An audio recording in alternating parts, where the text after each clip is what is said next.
जाट बलवान जय भगवान। इसका मतलब जब हम भगवान को पुकारते हैं तो भगवान की शक्ति जाटों के अंदर आ जाती है और वो सामने वाले दुश्मन को नेस्तनाबूद कर देते हैं।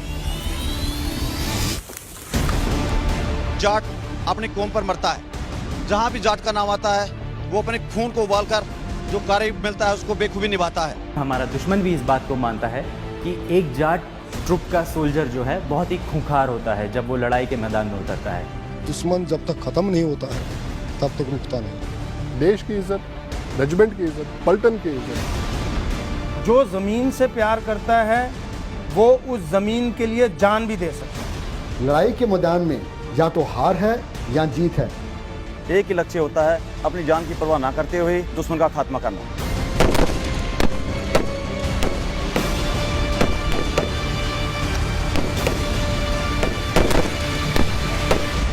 कारगिल ऑपरेशंस में जो आप फोटो देखते हैं सबसे बढ़िया, जिसमें कि कुछ जवान सामने खड़े हैं पहाड़ के ऊपर और पीछे तिरंगा है, ये मस्को के कैप्चर के बाद 17 जाट के ऑपरेशंस का है। जाटों का इतिहास हमारे भारत का इतिहास है और सदा संगठन और वीरता का जाटों में वास है।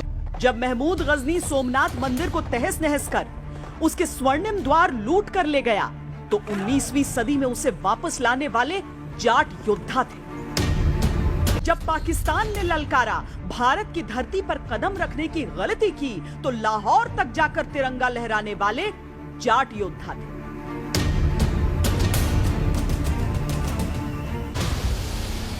लोग अपनी कौम का नाम लेके, अपनी रेजिमेंट का नाम लेके नाम, नमक और निशान के लिए मर मिटने के लिए आतुर हो जाते हैं।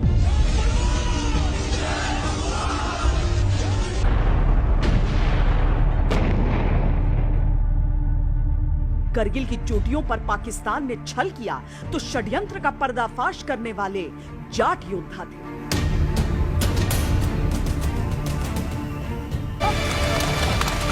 भारतीय सेना के हर रेजिमेंट की अपनी अलग खासियत होती है। जाट रेजिमेंट की खासियत होती है उनकी शक्ति, यानी कि वो देखने में जितने ताकतवर होते हैं उनके बाजुओं में उतनी ही ज्यादा ताकत होती है। अगर आप इनकी ऊंचाई देखें, इनकी लंबाई देखें तो औसतन 6 फीट।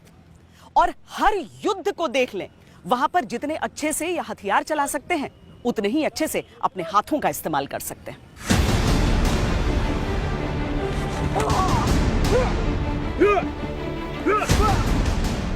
जाट योद्धाओं की खासियत होती है गुत्थम गुत्था की लड़ाई, यानी तब रण कौशल दिखाना जब हथियार नहीं हाथों का प्रयोग किया जाता है। बिल्कुल, जाट्स बहुत ही शक्तिशाली हैं क्योंकि एग्रेग्रियन ट्रूप्स हैं। जिस बेल्ट से आते हैं वहाँ पे काफ़ी फिजिकल वर्क उनके पुरखों ने भी किया है। वो भी यहाँ ज्वाइन करने से पहले शायद करते थे अपने घर वालों के साथ, और रिटायरमेंट के बाद भी करेंगे। आखिरी सांस तक वो अपना खाली कोई नहीं बैठता है। जाट ट्रूप्स आखिरी दम तक कुछ ना कुछ काम करते हैं, तो उसका फिजिकल जो स्टेमिना है वो यहाँ पे देखने को मिलता है। भारतीय सेना के सबसे पुराने रेजिमेंट्स में से एक है जाट रेजिमेंट, जिसके 200 साल से अधिक पूरे हो चुके हैं। आजादी से पहले जो युद्ध इन्होंने लड़े उसमें जो पराक्रम के पुरस्कार मिले, आजादी के बाद के युद्ध में भी शौर्य की गाथाएं कम नहीं हैं। जाट रेजिमेंट की शुरुआत 1795 में हुई। हालांकि तब इस नाम से उनकी पहचान नहीं जुड़ी। धीरे धीरे अलग अलग रूप लेते हुए ये रेजिमेंट 1922 में 9th जाट रेजिमेंट कहलाया। आज उनका नाम जाट रेजिमेंट, लेकिन इंसिग्निया में 9 अक्षर आज भी अंकित है। हमारी रेजिमेंट की नींव और इमारत बहुत ही मजबूत है, जो कि हमारे पूर्वजों ने बहुत ही मेहनत और लगन से बनाई है। ये खुद में ही एक बहुत बड़ा मोटिवेटिंग फैक्टर है।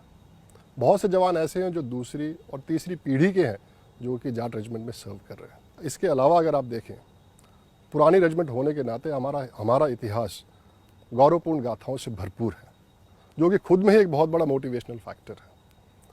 हमारी रेजिमेंट ने बहुत बड़े बड़े शूरवीर पैदा किए जिनकी जिंदगी खुद में ही एक मिसाल रही है।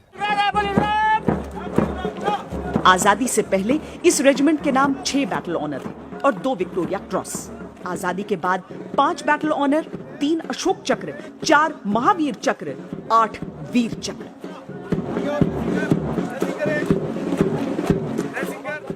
नागपुर, कंधार, गजनी से लेकर फ्रांस के जो प्लेन्स हैं,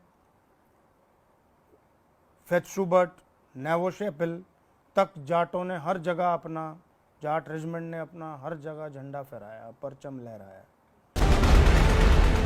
द्वितीय विश्व युद्ध के दौरान दुनिया की बाकी सेनाओं के सामने जाटों की अद्भुत वीरता को देखने के बाद इंग्लैंड के फील्ड मार्शल सर क्लॉड ऑकिनले ने कहा था, अगर परिस्थितियां मायूस और खतरनाक हों तो मैं केवल एक चीज मांगूंगा, दुश्मन का सामना करने के लिए मेरे साथ जाट हों। जाट रेजिमेंट के सैनिक एंटी टेरर ऑपरेशंस में भी अपना लोहा मनवा चुके हैं और रेजिमेंट के 3 वीरों को शांतिकाल के सर्वोच्च पुरस्कार अशोक चक्र से सम्मानित किया गया है। Major Sudhir Kumar Walia, colonel Jojan Thomas और मेजर दिनेश रघुरमन।